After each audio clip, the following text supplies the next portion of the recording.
గోదావరి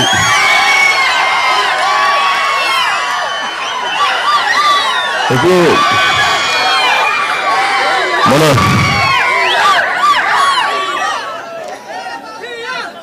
నా మూలాలు గోదావరిలో ఉన్నా కానీ ఎప్పుడు గోదావరి నదీ తీరం చూడలేదు ఇంత దగ్గరగా. ఇప్పుడు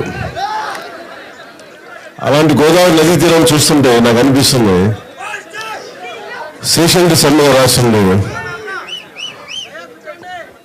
ఓటు అనే బోటు మీద ఒక సముద్రం దాటం మిమ్మల్ని మరొక మిత్రమా.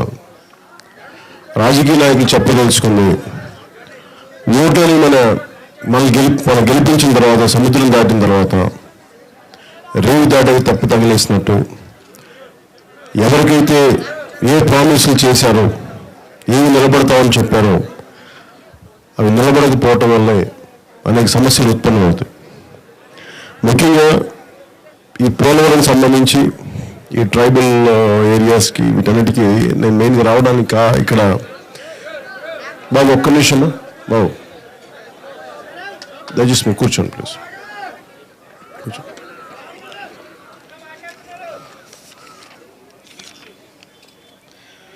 అందరు ఎక్కువ మంది టీచర్స్ ఉన్నారు కాబట్టి మీ గురించి చెప్తాను.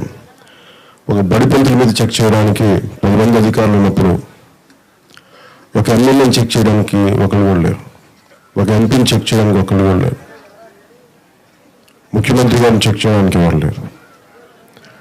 కానీ ఇన్ని కోట్ల మంది ఉన్నాం కానీ ఎవరిని చెక్ చేయం. ఎంతసేపు 175 మంది ఎమ్మెల్యేలు, 175 మంది ఎమ్మెల్యేలు, 25 ఎంపీలు, ఇన్ని కోట్ల మందిని మనం ఏం చేయాలి? ఇంతమంది, ఇన్ని లక్షల మంది ప్రభుత్వ ఉద్యోగుల్ని కానీ, టీచర్స్ని కానీ, ప్రైమరీ టీచర్స్ కానీ, డెప్యూటీ స్కూల్ టీచర్స్, ఇంతమందిని మనం సరిగ్గా పనిచేస్తున్నాం అని చూస్తారు కానీ వాళ్ళని మటుకు ప్రశ్న అడగకూడదు. మనం వాళ్ళ మటుకు ఒక మాట అనకూడదు. ముఖ్యంగా ఐటీడీఏ సంబంధించి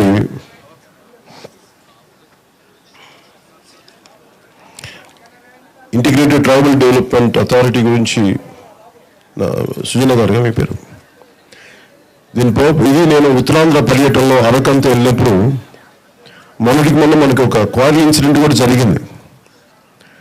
ఆ క్వారీ ఇన్సిడెంట్ నేను వెళ్ళి చూశాను. అక్కడికి ఇట్లాగే రోడ్డు మీద వెళ్తుంటే అరకు నుంచి పాడేరు వెళ్తా ఉంటే నన్ను ఆపేశారు. కొంతమంది యువత ఆపేశారు నన్ను. అన్న ఒకసారి లోపలికి రాను చెప్పి నన్ను ఒక 10 కిలోమీటర్ లోపలికి తీసుకుపోయారు.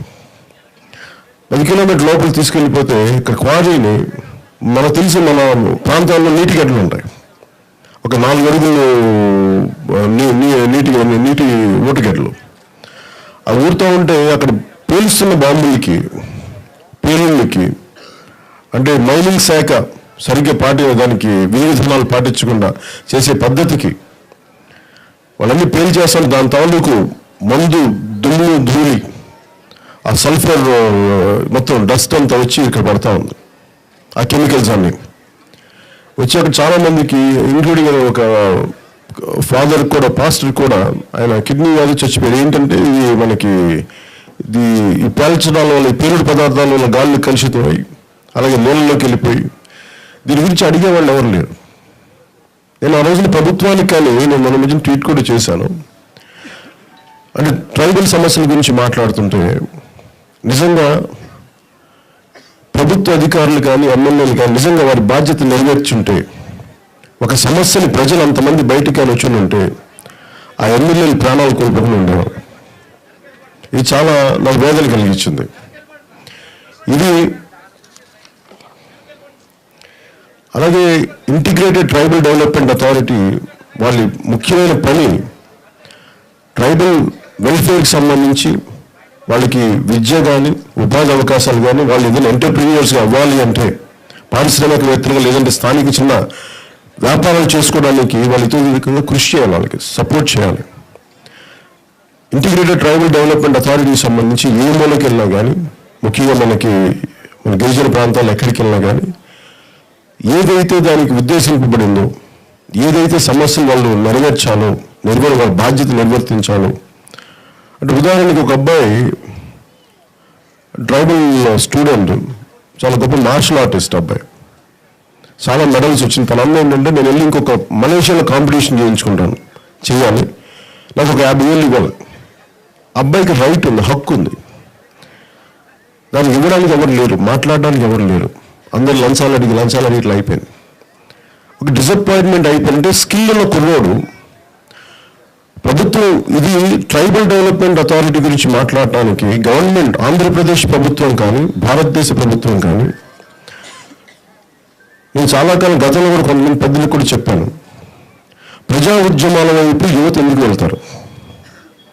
మీరు నిజంగా వాళ్ళకి ఇవ్వాల్సినవన్నీ వారికి అందిస్తే ఆయుధం పట్టుకోవాల్సిన అవసరం ఉంది, గంజాయి సాగు చేయాల్సిన అవసరమే ఉంది. ఈ ప్రభుత్వాలు పట్టించుకునే విధానాలు లేవు. ఉన్న ట్రైబల్ ఎమ్మెల్యేస్ కూడా, ఎస్సీ రిజర్వ్డ్ ఎమ్మెల్యేస్ కూడా ఏదర్ నిస్సహాయతలో ఉండిపోయే వ్యక్తులు ఉంటారు, లేదంటే వాళ్ళకి లొంగిపోయే వ్యక్తులు అయిపోయారు. చాలా తక్కువ మంది మనకి న్యాయం చేయగలిగితే చాలా తక్కువ మంది ఉన్నారు. ఒకళ్ళు చేద్దాం అనుకున్నాను, చేయనిచ్చే పరిస్థితులు లేవు. ఇది నేను ఉత్తరాంధ్ర పర్యటన ఎందుకు నేను ఇంత మమేకమై తిరుగుతున్నానంటే, నన్ను ఒక విప్లవ మన్యం మీరు గమనిస్తారని చెప్పిన ఇవన్నీ నేను ఎందుకు అంటే, జీవితాలను విధులు వచ్చినాడు. మనం అంత పెద్ద త్యాగాలు ఏం చేయట్లేదు. మనం వస్తున్న సమస్య కళ్ళ ముందు సమస్యలు తెలుస్తూ ఉన్నాయి, మాట్లాడడానికి ఎవరు లేరు. ప్రతిసారి అందరూ దాన్ని వాళ్ళ అభివృద్ధికి వాళ్ళ డెవలప్మెంట్ వాడుకునే వాళ్ళకి నిజంగా ముందు చేయడానికి తీసుకెళ్లే వాళ్ళు. నాకు ఈ జనసేన పార్టీ పెట్టడానికి కూడా ముఖ్య ఉద్దేశం, నాకు నిజంగా యువతను చూస్తే చాలా భయం వేస్తుంది. నేను తమ్ముడని ఇందాక మీరు మాట్లాడుతున్న సందర్భం వచ్చింది కాబట్టి, తమ్ముడని సినిమా చేస్తున్నప్పుడు ఆ ఇంగ్లీష్ మాట ఎందుకు పెట్టానంటే, ప్రతి ఒక్కరిలో చాలా అద్భుతమైన శక్తి ఉంటుంది, చాలా అద్భుతమైన శక్తిమంతులు ఉంటారు.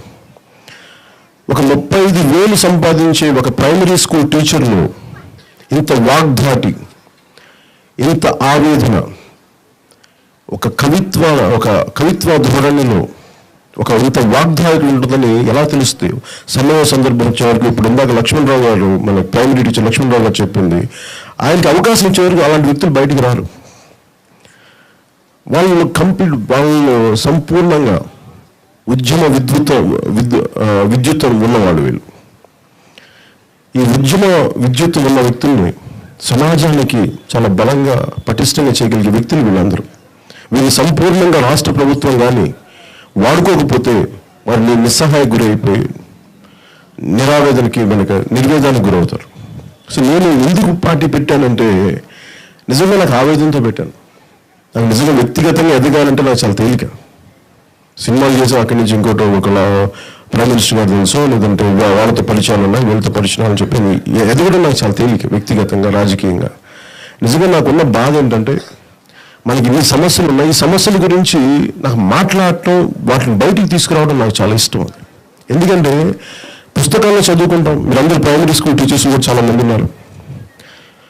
పుస్తకాల్లో చాలా విలువలు మాట్లాడతాం, చాలా అద్భుతాలు మాట్లాడతాం. మనం పిల్లలకు మనం ఏం చెప్తాం? సినిమాల్లో చాలా విలువలు మాట్లాడతాం. నిజ జీవితంలో విలువల గురించి పాటించాలంటే బోళ్ళంత ఒత్తిడి ఉంటుంది, వదులుకోవాల్సి వస్తే. నేను ఇవన్నీ చాలా సంవత్సరాలు ఆలోచించాను.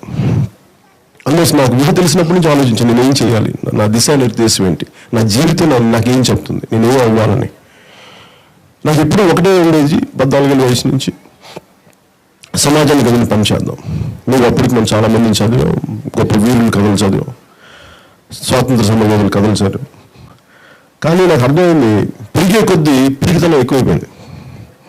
నేను పోరాటం చేసిన ద్వారా నా పిరికితనం మీద నేను పోరాటం చేసుకున్నాను. నాకు ఎవరు ఇంకొకరు దోహం వాళ్ళని చేయలేదు. నా పిరికితనం మీద, నా చేతగాంతనం మీద, నా అసమర్థత మీద, నా మీద నేను పోరాటం చేసుకున్నాను. ఎందుకంటే సమాజాన్ని మార్చాలి అంటే ఫస్ట్ నిన్ను నువ్వు సంస్కరించుకోవాలి, నిన్ను నువ్వు మార్చుకోవాలి. నేను ఆ పనిలో నేను చాలా కాలం ఇప్పటికీ అదే పనిలో ఉంటాను. తర్వాత నేను కోరుకుంది సినిమాల ద్వారా చెప్పగలిగాను, కానీ అది సరిపోలేదు. నా కళ్ళ ముందు ట్రైబల్స్ ఇష్యూస్ కానీ అనేక సమస్యలు ఇవన్నీ చూసి రూమ్లో కూర్చొని బాధపడేవాళ్ళం, వేదన ఉండేది, కానీ ఏం చేయలేని నిస్సహాయత ఉండేది. ఆ నిస్సహాయతే నా రాజకీయాల్లో తీసుకొచ్చింది. రాజకీయాలు రోజున సినిమా యాక్టర్ అవ్వడం రాలేదు, ప్రజా జీవితానికి ఏదైనా చేయాలని చాలా చిన్నప్పుడు నిర్ణయించుకున్న తర్వాత నేను సినిమాల్లో అది ఒక ఉపాధి అవకాశం కల్పించింది, అంతకుమించి ఎక్కువ లేదు. కానీ ముఖ్యంగా ఈరోజు మీరందరూ సిపిఎస్ కాంట్రిబ్యూటరీ పెన్షన్ స్కీమ్ రద్దు చేసి నేను మేనిఫెస్టోని ఎందుకు పెట్టానంటే నా తండ్రి మా నాన్న ఒక చిన్నపాటి చాలా ఒక కానిస్టేబుల్గా ఉద్యోగం ప్రారంభించిన వ్యక్తి. సో నాకు మా నాన్నగారి పెన్షన్ మీద నేను కొంత డబ్బులు సంపాదించినా కానీ యాక్టర్స్గా మా నాన్న ఎప్పుడు మా డబ్బులు తీసుకోను. ఆయన పెన్షన్ మీద ఆధారపడ్డ వ్యక్తి. మా పుట్టినరోజులకి ఆయన పెన్షన్ మీద ఇచ్చేవాడు, నేను సంపాదిస్తున్నా కానీ. మొన్న మా అమ్మ నా పుట్టినరోజుకి ఇంకా డబ్బులు తీసుకోవాలి, ఇప్పటికప్పుడు లేట్ అయిపోతూ ఉంది. మా నాన్న పెన్షన్ని ఒక 5 సంవత్సరాలు దాచిపెట్టి ₹1,00,000 జనసేన పార్టీకి ఆవిడ ఇస్తానని చెప్పి తీసుకోవాలి. ఎందుకు పెట్టాను కాంట్రిబ్యూటరీ పెన్షన్ స్కీమ్ అని పెట్టడానికి? ఇన్ని సంవత్సరాలు పనిచేస్తాం, ఇన్ని దశాబ్దాలు పనిచేస్తాం. ఒక ప్రైమరీ స్కూల్ టీచర్ కానీ మా టీచర్ని నెల్లూరులో కలిస్తే నా టీచర్ నాకు ఎప్పుడు అర్థమయ్యారంటే, నేను తిరిగి పెద్దగా నేను ఒక 25 సంవత్సరాలకు వచ్చాక నాకు అర్థమయ్యారు నా టీచర్ల తాలూకు పడ్డ బాధ. ఒక ఇంట్లో 2 పిల్లల్ని సాకడానికే కష్టంగా ఉంటాయి. అలాంటిది టీచర్లు పొద్దున వచ్చినప్పటి నుంచి వాళ్ళ సంసారాలను ఇంట్లో పెట్టి భోజనాలు చేసి భర్తలకి లేదంటే తల్లిదండ్రులకి ఇంటికి వచ్చి క్లాస్కి వచ్చి ఇంతమంది విద్యార్థుల్ని ప్రతి సెక్షన్కి వెళ్ళి ఇన్ని రకాల విద్యార్థులను వాళ్ళకి బోధించాలంటే అది చాలా అలసటతో కూడుకున్న పని. కొట్టకూడదు. ఒకసారి మా టీచర్ కొట్టిన టీచర్ నాకు అనిపించాను. నేను చెప్పాను, మేడం మీరు టీచర్ మీరు నన్ను కొట్టిన సంపూర్ణ అర్థం చేసుకుని మీకు హక్కు ఉంది. నన్ను కొట్టి ఆ రోజు నేను చేసిన తప్పులు మీరు నన్ను కొట్టినా కానీ పాప మీకు ఎంత ఆవేదన పడ్డారు, ఎంత శ్రమ పడ్డారు. ఎందుకంటే అంత అలసట. పిల్లలందరినీ పిల్లలు ఎవరిన సామాన్యులు కాదు, అందరూ అలర్జీ చేస్తుంటారు. నిబద్ధతతో ఉండకపోవచ్చు, ఎందుకంటే పిల్లలు కాబట్టి. అంత సంయోజ్యతో ఒక పాఠం చెప్పడం టీచర్ తాలూకు శ్రమ నాకు బాగా తెలిసిన వాళ్ళు. అందుకని ఇవన్నీ దృష్టిలో పెట్టుకొని ఒక ఎమ్మెల్యే ఒకరోజు ఉద్యోగం చేస్తే 1 నెల అసెంబ్లీకి వెళ్ళినా కానీ జీవితకాలం అతనికి పెన్షన్ వస్తుంది. ఈ రోజుకి నాకు తెలిసి 1,000 కోట్లు ఉండి నాకు తెలిసి లోకేష్ గారు కూడా నాకు తెలిసి నెల జీతం తీసుకుంటారు అనుకుంటాం ఖచ్చితంగా. చాలామంది ఎంపీలు 1,000 కోట్లు ఉండి కూడా నెల జీతం తీసుకుంటారు. అంటే ఉచితంగా డబ్బు వస్తుంది ఎవరికి కాదా అనరు. ఒక్కరోజు మీరు అసెంబ్లీకి వెళ్ళినప్పటికీ పార్లమెంట్కి వెళ్తేనే మీకు జీవితకాలం అంతా మీకు పెన్షన్ వస్తుంది, జీతాలు వస్తున్నాయి. అలాంటిది ఇన్ని రోజులు ప్రతిదానికి అలసు ప్రైమరీ టీచర్స్. వాళ్ళకి విద్య తప్ప ఎక్కువ శాతం బయట పనులు ఉంటాయి. సర్వేలలో ఇంకో పనులు లేదు. యాప్స్ లోడ్ చేయటం. మన చాలామంది టీచర్లతో మాట్లాడుతుంటే మాకు యాప్స్ లోడ్ చేసే టైం ఎక్కువైపోతుంది పాఠాలు చెప్పడం కంటే కూడా. ఇవన్నీ నేను అర్థం చేసుకో. టెక్నాలజీస్ తేలిక చేయాలి కానీ జీవితాన్ని టెక్నాలజీ మరింత కాంప్లికేట్ చేసేస్తుంది జీవితాన్ని. సో వీటన్ని దృష్టిలో పెట్టుకొని నేను కాంట్రిబ్యూటరీ పెన్షన్ స్కీమ్ ఎందుకు రద్దు చేస్తానని చెప్పానంటే ఇవన్నీ దృష్టిలో పెట్టుకున్నా. తండ్రి ప్రభుత్వం నా కష్టాలు తెలిసిన వాడిని. అందుకని పెట్టినప్పుడు అది ఒక ప్రభుత్వ ఉద్యోగ కొడుకుగా నాకు జీవం పోసిన నా తండ్రికి, అలాగే విద్యార్థులు మీ టీచర్లకి ఈ సమస్యను అర్థం చేసుకొని కాంట్రిబ్యూటరీ పెన్షన్ స్కీమ్. ఎందుకంటే ఒకళ్ళు స్టార్ట్ చేస్తే ఈ రోజున కాంగ్రెస్ ప్రభుత్వం వాళ్ళ పార్టీ వాళ్ళు కూడా కాంట్రిబ్యూటరీ పెన్షన్ స్కీమ్ని మేము రద్దు చేసిన వాళ్ళ మేనిఫెస్టోలో పెట్టారు. అంటే ఎవరో ఒకరు బలంగా చెప్తే అది మిగతా వాళ్ళకి చేసుకుంటూ వెళ్తారు. ఈరోజు కాంట్రిబ్యూటరీ పెన్షన్ స్కీమ్ని మీకు అండగా నిలబడతాం. ఫస్ట్ ఎందుకంటే 2 సంవత్సరాలు దశాబ్దాలు కష్టపడ్డ తర్వాత మీకు అండగా ఉంటాం. మీకు కాంట్రిబ్యూటరీ పెన్షన్ స్కీమ్ సాధించే వరకు జనసేన పార్టీ మీకు అండగా ఉంటుందని మనస్ఫూర్తిగా తెలియజేసుకున్నాం. అలాగే ఇక్కడ మేజర్ ఉన్నది నాకు ఇంకోటి ఏంటంటే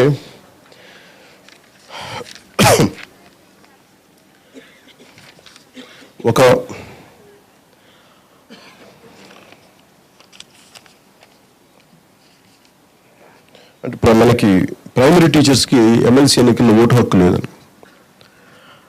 నేను గ్రాడ్యుయేట్ అసెంబ్లీ ఎన్నికలకి అందరికీ ఓటు హక్కు ఉంటుందని అనుకున్నాను. కానీ ప్రైమరీ టీచర్స్కి లేకపోవడం, ఎన్నుకున్న వాళ్ళకి లేకపోవడం ఏంటంటే ఇది ఖచ్చితంగా నేను దీన్ని కూడా స్ఫూర్తి. ఎందుకంటే దిశానిర్దేశం చేయాల్సింది, ముందుకు తీసుకెళ్లాల్సింది యువత. అలాంటి యువత 18 ఏళ్ళ యువకులు, నా లాజిక్ నాకు అర్థం కాదండి. 18 ఏళ్ళ వ్యక్తి ఓటు హక్కు కల్పించినప్పుడు ఎమ్మెల్సీ ఎన్నికల్లో మరి ప్రైమరీ టీచర్ ఎందుకు పక్కన పెట్టారో నాకు తెలియట్లా. అందుకని దాని దృష్టిలో పెట్టుకుని ప్రైమరీ టీచర్స్ని జనసేన పార్టీ మేనిఫెస్టోలో కూడా పెడతాను. అది మీరు నోట్ చేయాలి. మీకు ఓటు హక్కు ఎమ్మెల్సీ ఎన్నికలు మీరు డిసైడ్ చేయాలి. అందుకని ఖచ్చితంగా మీకు ఓటు హక్కు మేము కల్పించి తీరుతాను మనస్ఫూర్తిగా తెలియజేసుకున్నాం. అలాగే ఇందాక ఆదివాసీ చట్టాల గురించి మాట్లాడుతూ కొండరెడ్డి గ్రామాలను స్కూల్ పునరుద్ధరణ అని అనుకున్నప్పుడు నేను అరకు పర్యటించినప్పుడు, అరకు గిరిజన గ్రామాల్లో పర్యటించినప్పుడు అక్కడ ముఖ్యంగా ఆడపిల్లలకి స్కూల్కి మనకి కాంపౌండ్ వాల్స్ ఉండవు. అలాగే ఇందాక కొంచెం అందంగా ఉండే భోజన సదుపాయాలు తినగలిగేది కావాలంటే నిజమే చాలా బాధాకరంగా ఉంటుంది. ఎందుకంటే నేను చూశాను అరకు ట్రైబల్ స్కూల్స్కి వెళ్తే ఆ ట్రంక్ పెట్లు ఉన్నాయి ఆడపిల్లలకి. అక్కడే కూర్చొస్తే పక్క నుంచి పైన మన రూఫ్ నుంచి నీళ్ళు కారుతా ఉన్నాయి, కొంచెం అవి పక్కన పెట్టుకున్నారు. అలాగే అక్కడే భోజనాలు చేస్తారు, మళ్ళీ అక్కడే పడుకుంటారు. వీటన్నిటికీ గవర్నమెంట్ ప్రభుత్వాలు చాలా డబ్బులు ఇస్తుంది ఐటీడీఏకి. ఇవన్నీ వాళ్ళు చూడాల్సిన బాధ్యత, దీన్ని పర్యవేక్షించాల్సిన బాధ్యత మంత్రులది, శాసనసభ్యులది.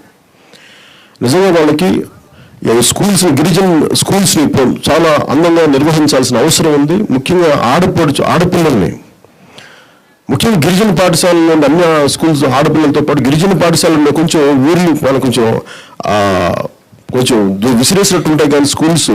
అందుకని ఆడపిల్ల వాళ్ళు అడిగింది నేను ఒకటి, ఎలా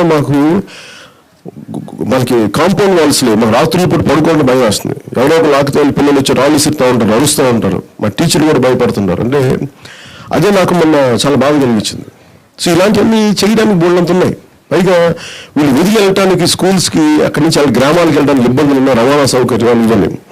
అలాగే నేను ఆలోచిస్తుంది కూడా మన గిరిజన గ్రామాలకు సంబంధించి వైద్యం మన ముంగిటికి రావాలి. మన ముంగిటికి వచ్చి మన ఇంటికి రావాల్సిన వైద్య సదుపాయం మన ఇంటికి తీసుకురావాలి. ఈ మధ్యన ఎక్కడికి వెళ్ళాలనుకున్నా ఎదురు మనం ఎదురున్న పోవాలి, లేదంటే రాజమండ్రి పోవాలి, ఇంకో దూర ప్రాంతాల్లో ఉంటుంది నాణ్యమైన వైద్యం కోసం. అందుకని వైద్యాన్ని చాలా జాగ్రత్తగా మనం తీసుకొచ్చి, ఎందుకంటే గిరిజనులకి ముఖ్యంగా అరకు గ్రామాలుగా మన గ్రామాల్లో చూస్తుంటే కావిడి కట్టుకొని వచ్చి గర్భిణీ స్త్రీలని తీసుకొచ్చే పరిస్థితి నాకు నిజంగా బాధ కలిగించింది. అందుకని వైద్య సౌకర్యాలను చాలా బలంగా ముందుకు తీసుకెళ్తాం. దానికి తగ్గట్టుగా నేను మేనిఫెస్టో తయారు చేస్తాను, ముఖ్యంగా మన గిరిజన ప్రాంతానికి సంబంధించి. అలాగే మనకి విద్యా వ్యవస్థ, నాణ్యమైన విద్య, మేలైన విద్య, మెరుగైన వైద్యం కానీ ఇవన్నీ లేనప్పుడు చాలా సమస్యలు వస్తాయి. అందుకని విద్యా వ్యవస్థను కూడా ఖచ్చితంగా గవర్నమెంట్ స్కూల్స్లో చదువుకునే పద్ధతిని, గవర్నమెంట్ స్కూల్స్లో చాలా మెరుగైన విద్య ఉండేలాగా ఇవి మేము తీసుకుంటా ఉన్నాం, చర్యలు తీసుకుంటా ఉన్నాం, అలాంటివి చేయబోతున్నాం. దానికి తగ్గట్టుగా నా మేనిఫెస్టో కమిటీతో మీరు అందరూ కొంచెం సలహాలు సూచనలు ఇవ్వండి. అలాగే ప్రైమరీ టీచర్స్ కానీ మీ సలహాలు సూచనలు ఇవ్వండి. అలాగే మీరు చెప్పిన జీవో నెంబర్ 3ని నాకు ఇప్పుడే చెప్పారు కాబట్టి నేను దీన్ని కొంత అవగాహన చేసుకొని మాట్లాడతాను. అలాగే నా మేనిఫెస్టో టీం కూడా మీ దగ్గరికి పంపిస్తాను. ఆ జీవో నెంబర్ 3లో మీకు ఆదివాసీ చట్టం ప్రకారం స్థానికంగా ఉద్యోగాల్లో దాన్ని పెట్టుకొని ఉంచాలన్నది స్థానికంగా ఉన్న ఉద్యోగులకి స్థానికంగా పెట్టాలన్న పరిస్థితిలో చాలా మంది బయట వాళ్ళు వచ్చి నకిలీ ధృవపత్రాలు ఇవ్వటం, మిగతా వాళ్ళు రావడం, ఇవన్నీ అసలు ఏమేమి ఉన్నాయనేది ఖచ్చితంగా దానికి అవసరమైతే will make sure that will put task force, అంటే గవర్నమెంట్ నేను టాస్క్ ఫోర్స్, అంటే ఈ ఏవైతే తప్పులు తడకలు ఉన్నాయో దాని మీద ఒక టాస్క్ ఫోర్స్ పెట్టమని నేను గవర్నమెంట్కి రికమెండ్ చేస్తాను వచ్చే రోజుల్లో. అలాగే ట్రైబల్స్లో చాలా అపారమైన జ్ఞానం ఉంది. ఈ రోజుకి మనకు సెంట్రల్ ట్రైబల్ యూనివర్సిటీ రావాల్సిన అవసరం ఉంది. దాన్ని నెలకొల్పడానికి నేను జనసేన ముందుకు తీసుకెళ్తుంది. అలాగే ఎందుకంటే మీకు తెలుసో లేదో, నేను ఆదిలాబాద్ వెళ్ళాను ఎప్పుడు ఫస్ట్. నాకు ట్రైబల్ గిరిజన జీవితాలకి నాకు ఎక్కువ మమేకం అవ్వడానికి నాకు ఇష్టం. చాలా ప్రకృతికి నాకు ముఖ్యమంత్రి గారు చాలాసార్లు అడుగుతూ ఉంటారు, మీరు గిరిజనులు మీరు డెవలప్మెంట్ వచ్చేసేయాలి, మీరు ఇలాంటి జీవన విధానం కాదు, మీరు మామూలుగా సివిలైజేషన్లో నాగరికతలోకి రావాలి అంటే, నేను ముఖ్యంగా నా మనసులో ఒకటే మాట ఉంటుంది, ఇదేంటి నాగరికతలోకి రావాలంటే వాళ్ళు అద్భుతమైన నాగరికులు వాళ్ళు. ఎందుకంటే నేను ఒక అరకు గ్రామానికి వెళ్తే ఒక రైతు చెప్తాను, నేను పొలం అమ్మితే ఒక చిన్న మన వరి మొక్క తీసుకొని దాన్ని 2 ముక్కలుగా చీల్చి అమ్మేసామంటే ఇంకా అమ్మేసాం, మళ్ళీ తిరిగి వెనక్కి వెళ్ళరు. అది కట్టుబాటు మన గిరిజనులకు ఉంది. పట్టణంలో ఉండే ప్రజలకు ఎంత ఉంది, వాళ్ళకి ఇంకా చట్టాలు కావాలి, వాళ్ళు ఎన్ఫోర్స్ చేయాలంటే. గిరిజనులకి మాట చెప్తే మళ్ళీ ముందుకెళ్ళరు, మాట తప్పరు. సో గిరిజనులకు ఉన్న సంస్కృతి గొప్ప సంస్కృతి, గొప్ప నాగరికత ఎవరికి ఉంది? వాళ్ళు అడిగేది అలా నిజంగా చాలా బాధ కలిగిన గిరిజన గ్రామాలకి వైద్య సదుపాయాలు చాలా బలంగా కావాలి. నేను మన మేనిఫెస్టో ఫోటోలు చూస్తే గ్రామాలకు వెళ్తే పసిబిడ్డ 9 నెలల పసిబిడ్డను పట్టుకుంటే మొత్తం ఒళ్ళంతా మొత్తం చర్మ వ్యాధులతో నిండిపోయింది, ఒళ్ళంతా తలంతా పుచ్చులు పట్టేసింది, స్కిన్ డిసీజెస్. నేను అడిగితే ఏంటమ్మా అంటే వాళ్ళకి ఏం చేయాలి తెలియట్లే, ఎవరు తీసుకెళ్లేవాళ్ళు లేరు, ఎవరికి ఓపికగా ఉండేవాళ్ళు ఎవరు లేరు. డాక్టర్స్ని అడిగితేనేమో మేము అంత దూరం రాలేము సార్, మేము వస్తేనేమో ప్రభుత్వం మాకు ఈ సమస్యలు ఉంటాయి, జీతాలు ఇచ్చేవాళ్ళు లేరు మేము వద్దాం అనుకుంటే. సో ప్రతి చోట అసలు పరిపాలన అనేది స్తంభించిపోయింది. అన్నీ ఉన్నాయి, దీన్ని సమన్వయం చేయగలిగే శక్తి ఉన్న వ్యక్తులు లేరు ప్రభుత్వాల్లో. ఒక ఎలక్షన్స్కి వచ్చావా, పోటీ చేసావా, వెళ్ళిపోయాక మళ్ళీ కనిపించదు అటు సైడ్. ఏదైనా వస్తే ఒక క్వాలిటీ తగ్గుకున్నాం దానికి వెళ్ళడం తప్ప. నిజంగా ఇన్ని గ్రామాలు ఇన్ని సమస్యలు ఉన్నాయి. రోడ్లు ఉండవు సరిగ్గా, సరైన స్కూల్స్ ఉండవు, స్కూల్స్ మూసేస్తా ఉన్నారు. ఒకరోజు నేను ముఖ్యమంత్రి గారిని కూడా చెప్పాలనుకుంటాను, మనకి హైదరాబాద్లో ఒక ఇల్లు ఉంది, మన ఇల్లు రిపేర్ చేసుకుంటుంటే మనకు బంధువులు ఉండొచ్చు, లేదంటే ఇంకో చిన్నపాటి ఒక నిజంగా నేను హోటల్లో ఉండాలంటే మన సొంత డబ్బులు ఉన్నాయి. ముఖ్యమంత్రి గారికి ఒక హోటల్లో రోజుకి 5 లక్షలు లేదంటే మొత్తం కలిపి 100 కోట్లు ఖర్చు పెట్టాల్సిన అవసరం ఏముంది? ఒక ఇల్లు నిర్మించుకున్నారు, మీరు రిపేర్ చేయించుకున్నారు, దాని బదులు మీ సొంత డబ్బులు ఖర్చు పెట్టుకోండి. 1,000 కోట్లు ఉన్న హెరిటేజ్ ఫ్యాక్టరీ ఉంది, దాని ద్వారా డబ్బులు అమ్మితే వచ్చింది, మీకు దాన్ని అమ్మితే డబ్బులు వచ్చినాయి. ఆ డబ్బులు తీయడానికి ముందుకు వెళ్ళట్లా. అందరి తాలూకు ఉమ్మడి శ్రమ ద్వారా వచ్చిన సంపాదన ఖర్చు పెడితే కూర్చుంటే కొండలైన కలిపి తింటా కూర్చుని కొండలైన కలిపి నిజంగా బాగా. ఒకవైపు ఏమో గిరిజన గ్రామాల్లో చాలా బాధలు, సరైన వైద్య సదుపాయాలు ఉండవు. ఇక్కడేమో అత్యధికంగా ఒక బాధ్యత లేకుండా అంత ఖర్చు. ఇవన్నీ నాకు చాలా ఆవేదన కలిగించాం సార్. సో నాకు అందుకని ప్రజల్లో ఆగ్రహం ఎందుకు ఉండదు? ప్రజా ఉద్యమాల వైపు ఎందుకు యువత వెళ్ళదు? వెళ్తారు, ఖచ్చితంగా వెళ్తారు. ఇది ప్రభుత్వాలు కూడా ఆలోచించుకోవాలి. అలాగే పోలవరం ప్రాజెక్టుకి మన ప్రాజెక్ట్ ఆఫీసర్గా, అలాగే అడిషనల్ మెజిస్ట్రేట్గా ఐటీడీఏకి ఇద్దరు ఒకటే పెడితే ఒకరు తప్పు చేసి ఇంకొకరి దగ్గరికి వెళ్ళొచ్చు. ఐటీడీఏలు ఇందాక సుజనా గారు చెప్పినట్టుగా కొన్ని 100 కోట్ల రూపాయలు వాళ్ళ చేతుల్లో ఉంటుంది. వాళ్ళు ఇవ్వాల్సిన పని ఏంటంటే మాకు స్కిల్స్ ఉండి కెపాసిటీ ఉన్న వ్యక్తులకి ఆ డబ్బు వాళ్ళకి పంచాలి. అది ఇవ్వరు. మన సొప్పదో లేదంటే లంచాలు కావాలో ఏదైనా కావచ్చు, కానీ ఆ డబ్బు సవ్యంగా అయితే ఇవ్వరు. నిజంగా ఇస్తే ఈ సమస్య ఉండదు. మరి ఆ ఆగ్రహం ఉన్న వ్యక్తులు ఏం చేస్తారు? ఆవేదనతో ఉన్న వ్యక్తులు ఏం చేస్తారు? పక్క దారులు ఎత్తుక్కుంటారు. ఇది నేను ముఖ్యమంత్రి గారికి కూడా గతంలో తెలియజేశాను. మీరు యువతకి 2,000 రూపాయలు ఇచ్చో, 3,000 రూపాయలు ఇచ్చో, 2,000 ఇస్తే సరిపోదు. వాళ్ళకి ఉద్యోగం 25,000 సంపాదించుకుని ఉద్యోగ అవకాశాలు కల్పించండి. అవి చేయట్లేదు. ఒక మనకి షార్ట్ టర్మ్ మెషర్స్ ముందు సర్దిపుచ్చడానికి 2,000 ఇచ్చే సరిపోయి. అది కూడా ఎంతమంది? కొద్దిమందికి, కొన్ని లక్షలు, ఒక 10 లక్షల మందికి అవసరం ఉంటే దాంట్లో ఒక 20% ఇస్తున్నారు. ఇవన్నీ చూస్తే నాకు అనిపించింది ఎక్కడో యువత మేల్కోవాలి. ఇందాక ప్రైవేట్ టీచర్ లక్ష్మణరావు గారు చెప్పినట్టుగా యువత మేల్కోవాలి, యువత బాధ్యత తీసుకోవాలి.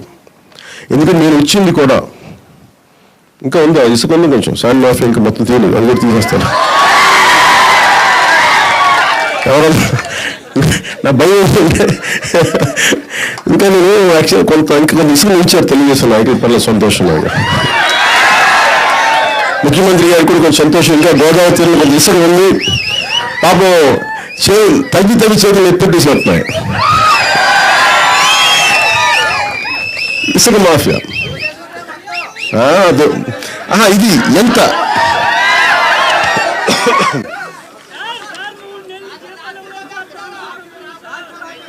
దీని ముందు గీతాలు ఏమన్నా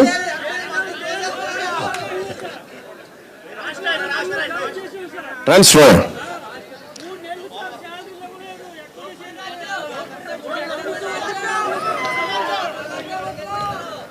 ఏలే మనం మీ ప్రతి సమస్య మీరు ఎందుకంటే ఇప్పుడు నేను మీ సమస్య ట్రాన్స్ఫర్ మీకు 3 నెలలుగా జీతాలు ఇవ్వట్లేదు.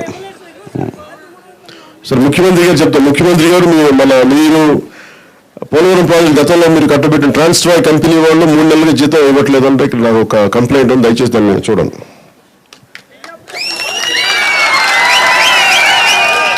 అంటే జీతాలు పే చేయరు, ప్రాజెక్టులు కట్టుకున్న డబ్బులు ఇవ్వడం తెలియదు. అలాగే అంటే నాకు నిన్న టీవీ ఛానల్స్ నన్ను అడిగారు, భోజనాలు కూడా కడతారు కదా, ముఖ్యమంత్రి గారు చెప్తాం ముందే ట్రాన్స్ఫర్ పిల్లల జీతాలు ఇవ్వమని చెప్తాం, అది చేయరు. అలాగే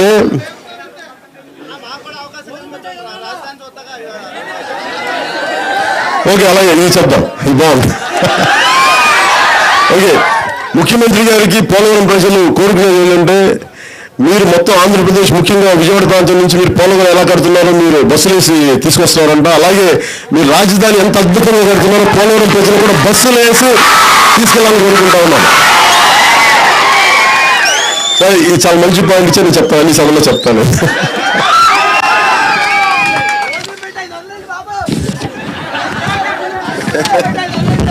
నాకు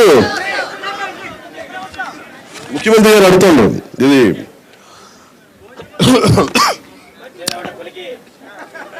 నిన్న టీవీ ఛానల్స్ నన్ను అడిగారు, ముఖ్యంగా ఇన్కమ్ ట్యాక్స్ దాడులు జరుగుతున్నాయి కదా గవర్నమెంట్ మీద, అంటే దానికి తెలుగుదేశం ప్రభుత్వం చాలా కోపంగా, ముఖ్యమంత్రి గారు చాలా బాధగా ఉన్నారంటే నాకు అర్థం కాదు ఏంటంటే, ఇప్పుడు కేజ్రీవాల్ ఢిల్లీ ముఖ్యమంత్రి, ఆయన ఆఫీస్ మీద, ఆయన చీఫ్ సెక్రటరీ ఆఫీసుల మీద ఇన్కమ్ ట్యాక్స్ వాళ్ళు ఇంకా అధికారులు వచ్చి దాడులు చేశారు. దాన్ని ఖచ్చితంగా ఖండించాల్సిన అవసరం ఉంది. అలాగే ముఖ్యమంత్రి గారి కార్యాలయం మీద కానీ, ఆయన చీఫ్ సెక్రటరీ గారి మీద కానీ, ఇంకొక ప్రభుత్వ అధికారుల మీద కానీ, ఎవరైనా మినిస్టర్ల మీద చేస్తే ఖచ్చితంగా దాన్ని అందరూ నాతో సహా అది సరైనది కాదని మాట్లాడతాం. ఎక్కడో అండమాన్స్లో ఒక రైడ్కి, గుంటూరులో ఒక బిగ్ ఫ్యాక్టరీ రైడ్కి, ఇంకొకళ్ళు ఎవరో కూర్చోబెట్టి చెన్నైలో చేసిన రైడ్స్కి ముఖ్యమంత్రి గారు కోపం రావడం నాకు నిజంగా అర్థం కాదు. నేనా? అవును, నాకు ఆ ఇన్ఫ్లుయెన్స్ ఉంది. మనకి ఒక అమరావతిలో ఒక చిన్నపాటి మనకి పార్టీ ఆఫీస్కి ఎవరో దాన్ని లీజ్కి తీసుకునే శక్తి నాకు లేదు, కానీ నేను ఐటీ వాళ్ళు పంపించే శక్తి నాకు ఉంది. అలాగే మాట్లాడితే ముఖ్యమంత్రి గారు ఏం చెప్తారు, సానుభూతి అలా ఎలా వస్తాయి? సానుభూతి నిజంగా చేస్తే సానుభూతి వస్తుంది, కానీ మనం కూర్చోబెట్టి ముసలి కన్నీళ్ళు కాస్తే కానీ సానుభూతి వస్తున్నాం. సానుభూతి మనకు అర్థం కాదా? ఇన్ని పాత రోజుల్లో పేపర్స్లో కూర్చొని రాసి మాధ్యమాల్లో కూర్చొని చెప్తారా? మనకి ఇంగిత జ్ఞానం లేదా మనకి అసలు? అంటే మనం ఎంత చవట్లా కనిపిస్తున్నాం అంటే, ఇలా చెప్పేస్తే వీళ్ళు సానుభూతి వచ్చేస్తే మనకు ఓట్లు వేస్తారా? అవ్వదు. ఆ రోజులు పోయినాయి. ఈ కొత్త జాతి, ఈ కొత్త తరం వీళ్ళకి అర్థం కావట్లా. ఏంటన్నా ఆంధ్ర వాళ్ళ మీద దాడే, అది నాకు తెలియదు. కానీ మరి ఆంధ్ర ప్రజలు, మన ముఖ్యమంత్రి గారు అయితే ముందు మనకు వచ్చి మన 3 నెలలు జీతం ఏమని చెప్పండి, మన ఆంధ్ర ప్రజలే కదా ట్రాన్స్ఫర్. అప్పుడు మన ఆంధ్ర వాళ్ళు మన ఆంధ్ర తీసుకుని దోచేసుకుంటాం, మనం దానికి ఏం చెప్తాం? ఇది అలాగే, ఇది ఏంటంటే దీనికి అంతుండదు. నేను ముఖ్యమంత్రి గారు ఎందుకు సపోర్ట్ చేశాను, నేను అడిగింది కానీ నేను ఏం కోరుకున్నా, బాబు మీరు మంచి పరిపాలన అందించండి అంటే ఆయన అదొకటితో పని చేస్తా ఉన్నారు. ఎవరు కోపడతారు, బాధపడతారు, కానీ నా ఉద్దేశం ఏంటంటే, ఇప్పుడు సపోర్ట్ చేశాం ముఖ్యమంత్రి గారికి. ఒక ఎమ్మెల్యే కూడా మీరు కూర్చోబెట్టి భయపెట్టేసి కొట్టేసి కులం పేరుతో దూషిస్తే మరి అతన్ని వీపుగా పెట్టి మీరు ప్రభుత్వాలు నడిపిస్తా ఉన్నారు. ఏ సంకేతాలు వెళ్తాయి? ఒక ప్రభుత్వ ఉద్యోగి, విధులు నిర్వహిస్తున్న ప్రభుత్వ ఉద్యోగిని కొడితే, కానిస్టేబుల్స్ని కొడితే, ట్రాఫిక్ కానిస్టేబుల్స్ని కొడితే, లా అండ్ ఆర్డర్ మీరు ఏం చెప్తున్నారు? మీరేం సంకేతాలు ఉంటాయి బయట? మేము పాటించాలా వద్దా? అధికారులకి ఏం ధైర్యం ఉంటుంది? దీన్ని మాట్లాడే వాళ్ళు ఎవరు లేరు. నిజంగా ముఖ్యమంత్రి గారు తలుచుకుంటే ఐటీడీఏ సమస్యలు, ఐటీడీఏ అధికారిని పిలిచి, ఐఏఎస్ స్థాయి అధికారం ఎవరైనా పిలిచి ఈ తప్పులు జరుగుతున్నాయి కరెక్ట్. ఎందుకంటే ముఖ్యమంత్రి గారు ఇప్పుడు ప్రతి చోట నా సెక్రటరియట్లో, నా ముఖ్యమంత్రి గారి కార్యాలయంలో ఏ మూల ఏం జరిగినా సరే నాకు స్ట్రీట్ లైట్ వెలుగుతలేదు కూడా నాకు తెలుస్తూ ఉంటున్నారు. మరి అలాంటప్పుడు ఐటీడీఏలో జరిగే అవకతవకలు ఆయన తెలీదా?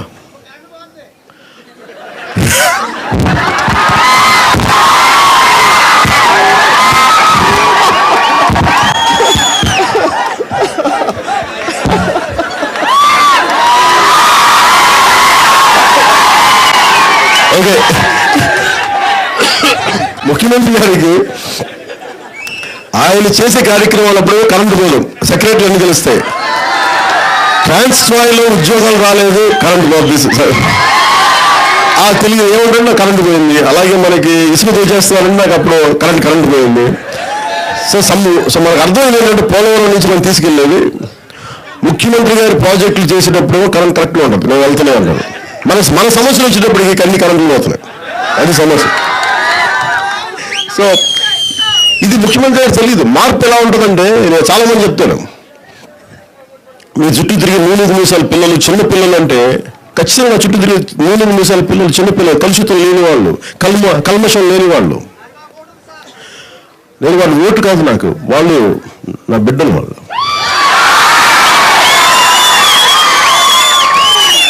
అప్పుడున్న బిడ్డలు ఉన్నారు కదా, నేను ఎందుకు వచ్చాను రాజకీయాల్లో? ఇలా కూర్చోబెట్టి నాకు దరిద్రం ఒక పదం వాట, ఓట్ బ్యాంక్ అనే పదం దరిద్రం ఉంటుంది. వాటానికి నీచంగా ఉంటుంది, అధర్మంగా ఉంటుంది. ఓట్ బ్యాంక్ ఏంటి? నిండి జీవంతో ఉన్న మనుషులు. మీరు ఒకసారి అరక్కిల్లి చూడండి, వాళ్ళు ఓట్ బ్యాంక్ అంటావా? ఆ మాట ఎలా వస్తుంది? ఓట్ బ్యాంక్ అనే మాట ఎలా వస్తుంది?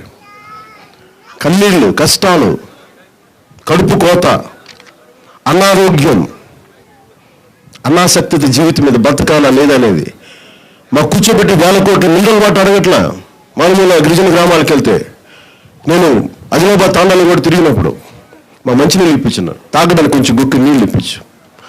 ఎంత అద్భుతంగా ఉన్నారంటే, నువ్వు ముఖ్యమంత్రి కావని తెలుసు, అధికారంలో లేవని తెలుసు, కానీ మా సమస్య నీకు చెప్పుకుంటే నువ్వు అర్థం చేసుకుంటావు. ఎప్పుడు నువ్వు వచ్చినప్పుడు నువ్వు చేస్తావు. అందుకు చెప్తాను నీకు.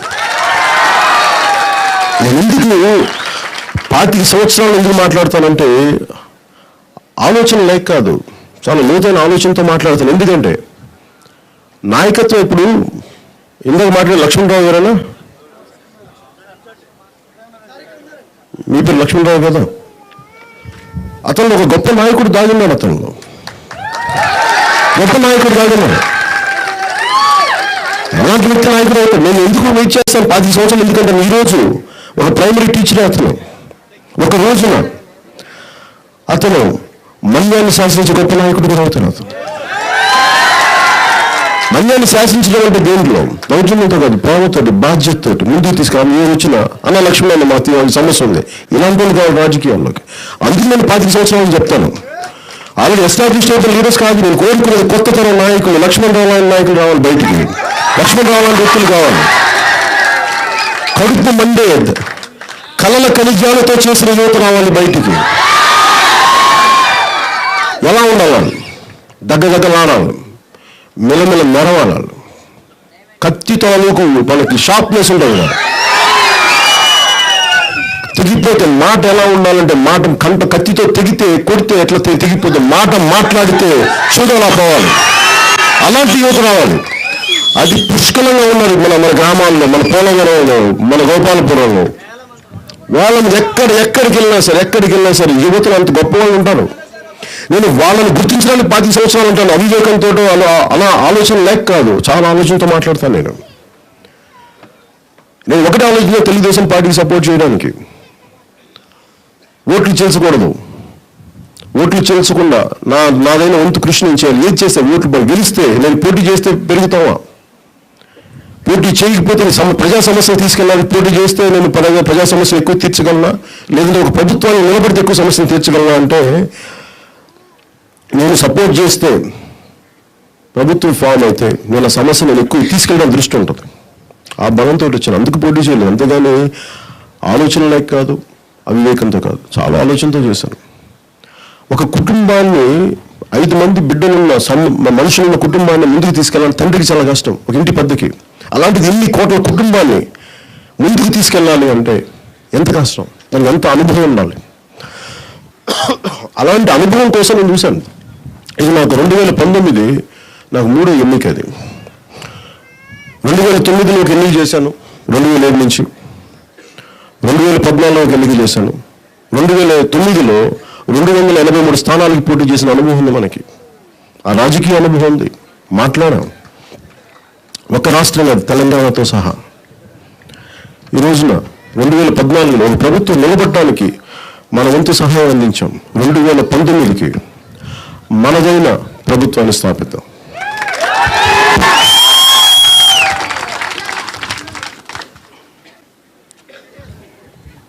జనసేన కోరుకుంటుంది ప్రభుత్వ పాఠశాలలు చాలా మెరుగైన పాఠశాలలు కావాలి, అంతేగాని మర్రి చెట్లు రావి చెట్లు మంచి అవి పాఠశాలలు కాకూడదని మనస్ఫూర్తిగా కోరుకుంటున్నాం. సరస్వతి వెలసిల్లే పాఠశాలలు అవ్వాలి అక్కడ.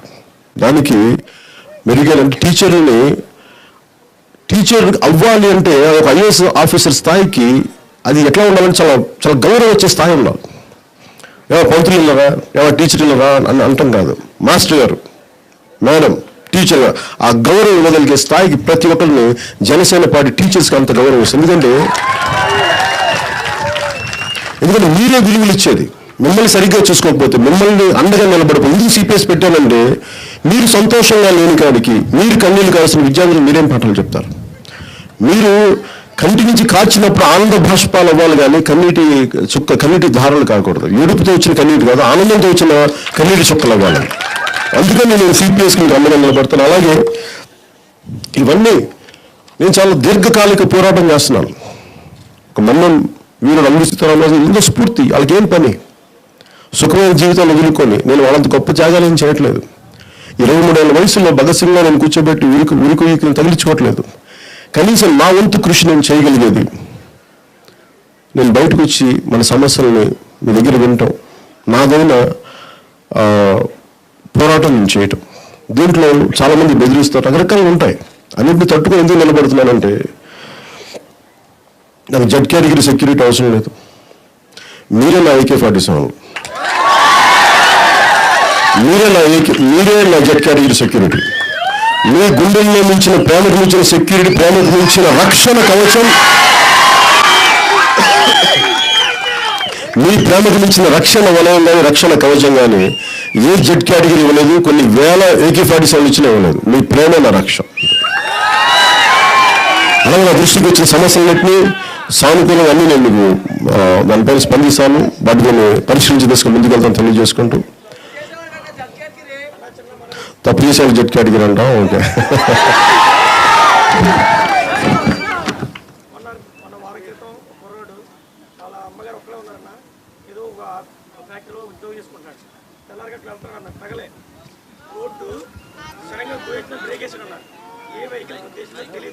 చనిపోయాడు స్పాట్.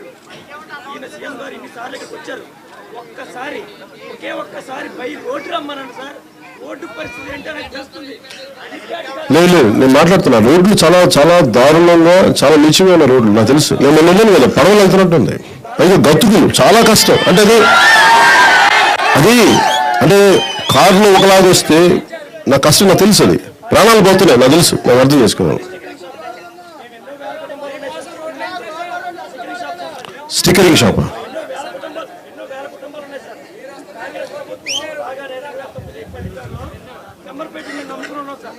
గవర్నమెంట్ ఏసేస్తుంటే నంబర్ ప్లేట్లు రద్దు చేసేసి గవర్నమెంట్ వేస్తుంది సార్.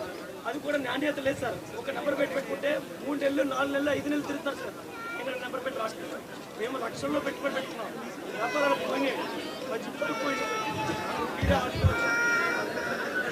ఖచ్చితంగా స్టిక్కర్ నేను చేస్తాను. అర్థం వస్తున్నా అంటే నేను ఒక మార్పు ఒకటి తీసేసేటప్పుడు దాని ప్రత్యామ్నాయంగా అంతమంది ఆధారపడ్డప్పుడు వాళ్ళకి ఏం చేయాలో ఆలోచన చేసి తీయాల్సి వస్తుంది. ఖచ్చితంగా అంటే నేను నా దృష్టిలో నేను చేస్తాను.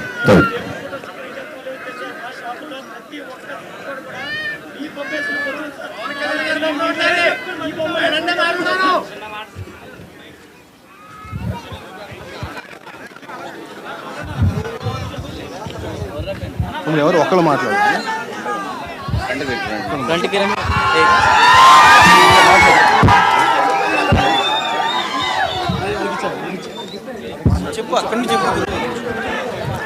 నా పేరు మధుకాంత్ సార్. వెస్ట్ గోదావరి జిల్లా కొయిలగూడెం గ్రామం సార్ నాది. చిన్నప్పటి నుంచి నేను హ్యాండ్ కటింగ్ చేసుకుంటా స్టార్ట్ చేసింది సార్ నా ఫీల్డ్. నేను ఫస్ట్ మొదలుపెట్టిన బొమ్మ నా దేవుడు సార్, పవన్ కళ్యాణ్ గారిది. ఆ బొమ్మ పట్టుకుని చాలా మంచి పేరు సంపాదించింది సార్ వెస్ట్ గోదావరిలో. ఈరోజు నేను నా కుటుంబం బతుకుతున్నా అంటే కారణం ఒక పవన్ కళ్యాణ్ గారు సార్. ఇలా నెంబర్ ప్లేట్ల విషయంలో చాలా వ్యాపారం పోయి నష్టపోయి తినడానికి డబ్బులు లేక పరిస్థితులు చాలా కష్టాలు అనుభవించడంలో ప్రింటింగ్ మిషన్ పెట్టాలని చాలా ఆలోచన చేసింది సార్. 15 లక్షలు కావాలి. ఆ 15 లక్షలు ఎలా తీసుకురావాలో కూడా నాకు తెలియని పరిస్థితి సార్. కానీ ధైర్యం చేసి మిషన్ పెట్టాను సార్. కానీ వ్యాపారం అయితే లేదు సార్. వెస్ట్ గోదావరిలో ఫస్ట్ మిషన్ నేనే పెట్టాను సార్, ప్రింటింగ్ మిషన్. వ్యాపారం లేని పరిస్థితుల్లో ఒక 10 రోజుల క్రితం చాలా బాధపడుతున్నాను సార్. డబ్బులు నెల నెల కట్టాలి సార్ దానికి. నాకు లాస్ట్ సండే ఇదే రోజు అండి 10 గంటలకు ఒక ఫోన్ వచ్చింది సార్ జంగారెడ్డిగూడ నుంచి. అది సార్ పర్సన్ సార్ ఆయన చైతన్య గారని. మొట్టమొదటిగా నాకు ₹1,00,000 వర్క్ ఇచ్చారు సరే జనసేన పార్టీ. ఎలా చెప్పాలో కూడా తెలియట్లేదు సార్. సార్ వలన నేను ఈరోజు ఒక స్టెప్ ఎవరికి వెళ్తున్నానంటే కారణం అది నా దేవుడు సార్.